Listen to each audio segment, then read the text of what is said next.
అందరికీ నమస్తే. ఈ రోజు మన కిచెన్ లో చాలా రుచికరంగా స్పెషల్ కర్రీ శనగపప్పు కాలీఫ్లవర్ మసాలా కర్రీ. ఇది రైస్ కైనా చపాతీకైనా ఇది బెస్ట్ కాంబినేషన్.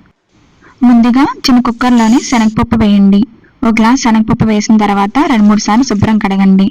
ఇలా కడిగిన తర్వాత అదే గ్లాస్తో 3 సార్లు వాటర్ వేయండి. కుక్కర్లో ఇలా వేసిన తర్వాత 2-3 విజిల్ వచ్చే వరకు ఉంచండి. ఇలా కుక్కర్ పెట్టిన తర్వాత ఒక పెద్ద కాలీఫ్లవర్ తీసుకున్నాను. కర్రీకి సరిపడి మాత్రమే సగం తీసుకోండి. ఇలాగా చిన్న చిన్న ముక్కల కింద కట్ చేసుకోవాలి. ఇలా కట్ చేసుకున్న తర్వాత తగినంత వాటర్ తీసుకోండి. వాటర్లో సాల్ట్ వేసి మనం కట్ చేసుకున్న కాలీఫ్లవర్ ముక్కలు వేసుకోండి. ఇలా వేసిన తర్వాత ఇందులో 10 నిమిషాలు ఉంచండి. ఇక్కడ నేనైతే స్టీమ్ చేసుకున్నానండి. కాలీఫ్లవర్ని ఇలాగా 10 నిమిషాలు స్టీమ్ చేసుకోవాలి. ఇలా స్టీమ్ అయిన తర్వాత వేరే ప్లేట్లో తీసుకోండి. ఇప్పుడు ఒక ప్యాన్ తీసుకోండి. ప్యాన్లో తగినంత ఆయిల్ వేసిన తర్వాత ఆయిల్ కొంచెం హీట్ ఎక్కిన తర్వాత మనం కట్ చేసుకున్న ఉల్లిపాయలు వేయండి.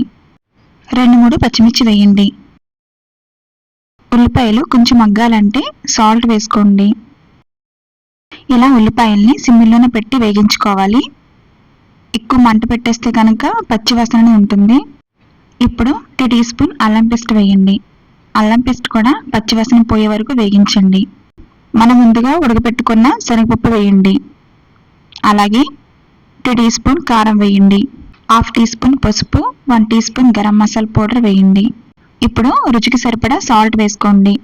మనం స్టార్టింగ్లో వేసాం కాబట్టి చూసి వేసుకోండి. తగినంత వాటర్ వేసుకోండి.